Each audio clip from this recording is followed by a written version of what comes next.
Oke, adik-adik, perkenalkan, nama kakak Kak Elin, ya, kakak dari Bimbel Tridaya. Gimana kalian, masih di rumah? Oke, hari ini kakak akan membahas materi matematika, ya. Materi ini mungkin pernah kalian pelajari sebelumnya, ya. Ini adalah materi kelas 4 tentang sudut.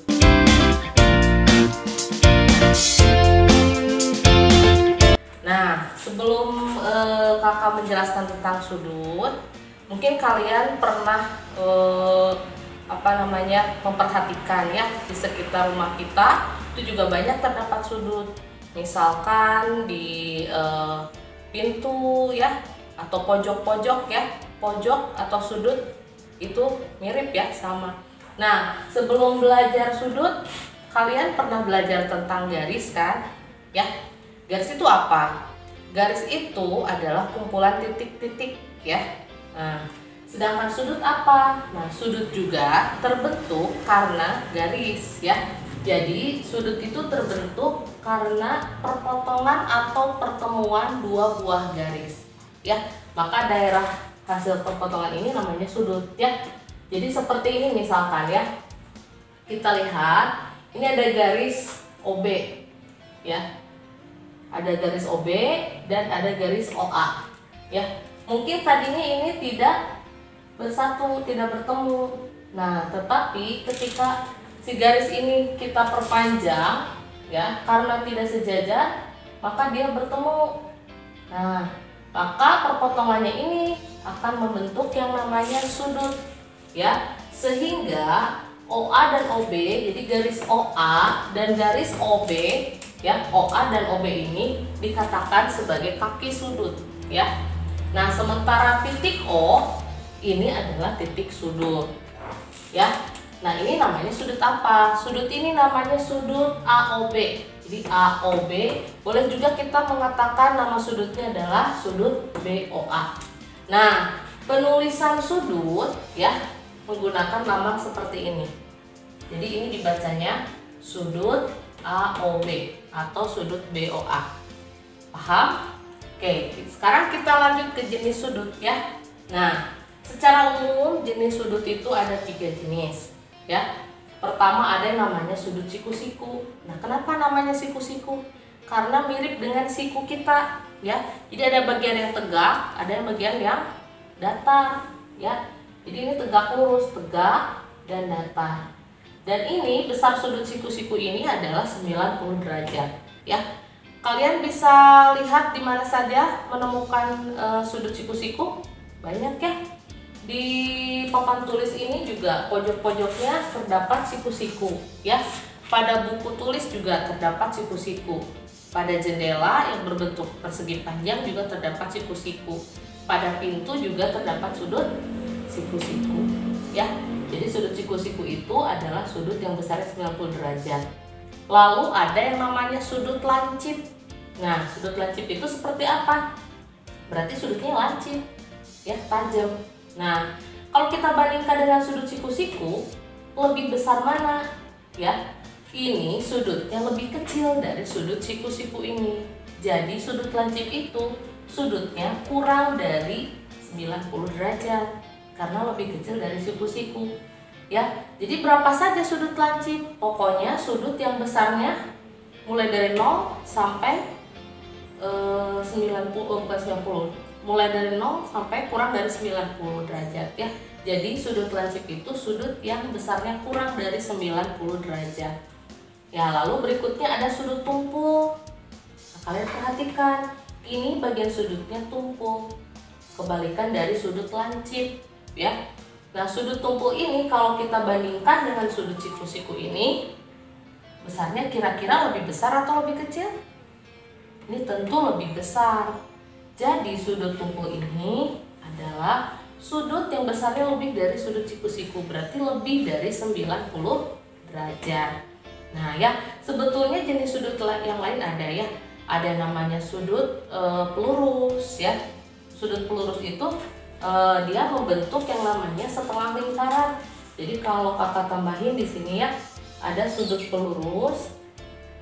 Sudut pelurus itu ada atau sudut lurus ya. Itu sebetulnya ya, kalau kita menggabungkan dua buah sudut siku-siku ya, seperti itu. Nah, ini sudut siku-siku 90 derajat, kita gabungkan dengan sudut siku-siku lagi. Maka 90 dengan 90, maka besar sudut ini itu adalah 180 derajat. Jadi ini membentuk seperti busur, seperti ini ya, seperti busur derajat. Jadi sudut busur derajat ini, nah ini sudutnya adalah sudut lurus ya. Ini adalah 180 derajat. Nah, kemudian kita membandingkan besarnya sudut ya. Coba kalian perhatikan gambar ini ya.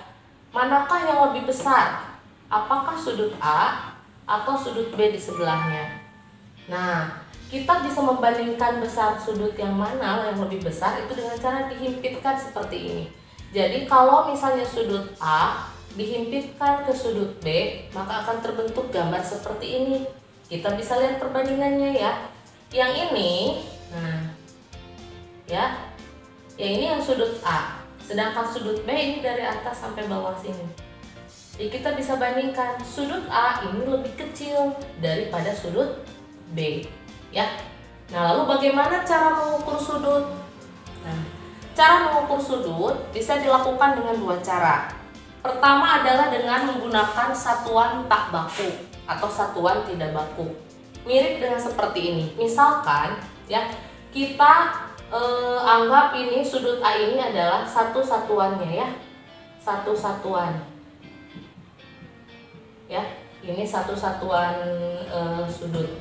Nah, kalau kita mengukur sudut B menggunakan ya satuan sudut A, maka akan didapat berapa buah satuan sudut ini.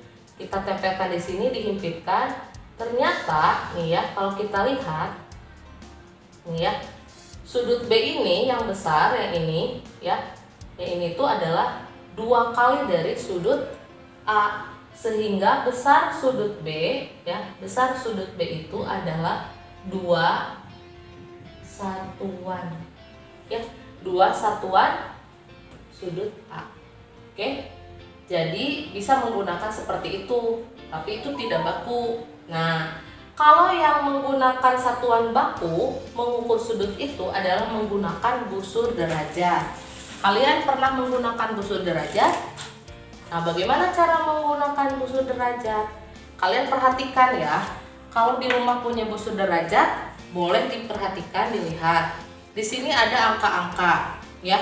Di tengahnya itu, di sini ada titik 0. Jadi di sini ada angka yang bagian dalam, ya, dari 0 sampai 180 derajat. Ada angka yang bagian atasnya ini, 0 sampai 180 derajat. Lalu bagaimana cara kita mengukur sudut menggunakan busur derajat? Mudah saja ya. Sekarang misalkan perhatikan, kita akan ukur sudut ini, sudut AOB atau sudut BOA. Pertama-tama yang harus kalian lakukan adalah menempelkan bagian tengah busur ini ke bagian titik sudut ya. Jadi ini titik sudut O, kita tempelkan ke bagian tengah busur. Begitu. Nih ya. Ini bagian tengahnya. Lalu kita luruskan garis ini ya. Ini kan kaki sudut OA, kita luruskan dengan 0. Oke. Setelah itu, nah karena 0-nya kita menggunakan yang bagian dalam, maka kita tinggal lihat saja. Ini berapa derajat sudut ini. Nah, pas ini adalah 30 derajat. Maka besar sudut ini adalah 30 derajat. Ya. Jadi mudah seperti itu. Ya. Nah, lalu sudut ini belajar tentang apa lagi? Ya, kalian tahu yang namanya jam dinding, ya, atau jam tangan. Nah, jam itu terdiri dari 2 buah jarum. Ada jarum panjang, ada jarum pendek.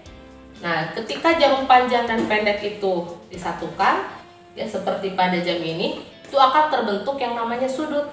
Jadi jarum panjang dan jarum pendek itu anggaplah seperti bagian dari kaki sudut. Nah, kalau kita lihat ya.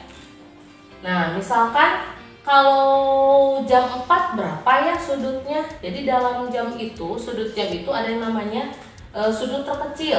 Ini sudut terkecil itu adalah sudut yang terbentuk ya antara jarum panjang dengan jarum pendek ya. Nah, atau ada yang menyebutnya sudut dalam. Sudut terkecil itu yang sini ya. Kalau ini sudut bukan, bisa dikatakan sudut. Ini namanya sudut luar, tapi biasanya yang dicari adalah sudut terkecil. Andaikan ada soal, misalkan berapakah sudut terkecil ya yang terbentuk pada pukul 4 ya. Berapakah sudut terkecil yang terbentuk pada pukul 04.00 ya. Nah, sebelum kalian menjawab pertanyaan ini, kita lihat dulu bahwa jam itu memiliki 12 angka ya. 12 angka. Jadi ketika jarum panjang ini berputar dari angka 12 sampai ketemu sampai angka 12 lagi, berarti dia sudah berputar satu putaran. Satu putaran ini ya satu lingkaran. Berapakah besar sudut satu putaran? Kalian tahu? Itu adalah 360 derajat ya. Sehingga untuk menentukan besar sudut terkecil pada jam, kalian bisa menggunakan rumus ini. Gimana cara mencari besar sudut satu jam pada jam? Jadi tadi ya patokannya adalah sudut putaran jam itu 360 derajat. Dan garis jarum jam itu berputar dari angka 12 ketemu sampai 12 lagi. Ini hanya ada 12 angka. Sehingga 360 derajat itu kalau kita dibagi 12 ya, hasilnya itu 30 derajat satu jamnya. Jadi satu jamnya misalkan dari angka 12 ke angka 1, itu besarnya adalah sudutnya 30 derajat. Nah, sehingga kalau kita mau mencari sudut terkecil pada pukul 4.00, kita tinggal gambar dulu seperti ini. Jarum panjangnya ke angka 12, jarum pendeknya ke angka 4. Lalu kita tinggal menghitung antara jarum panjang dengan jarum pendek ini ada berapa sudut, ada berapa jam ya. Di sini kita lihat 12 ke 1 kan 30. 1 ke 2 juga 30 derajat. Nah, sampai sini kan sampai angka 4. Ini 30 derajatnya ada berapa? Ada 4. Berarti sudut terkecilnya itu adalah 4 dikali 30 derajat. Jadi berapa derajat? Ya, jadi 120 derajat. Seperti itu. Mudah kan? Nah, kalian bisa mencari soal-soal latihan ya untuk mencari sudut jam ini. Nanti bisa lebih bervariatif. Mungkin yang ditanyanya bukan hanya yang pas seperti ini sudutnya pukul 4.00, mungkin pukul 4 lebih 30 dan sebagainya. Gimana kalian paham? Oke, kalau misalnya kalian sudah paham ya, kakak cukupkan sekian. Nanti kalian latihan lagi di rumah soal-soalnya ya. Oke, terima kasih. Assalamualaikum warahmatullahi wabarakatuh.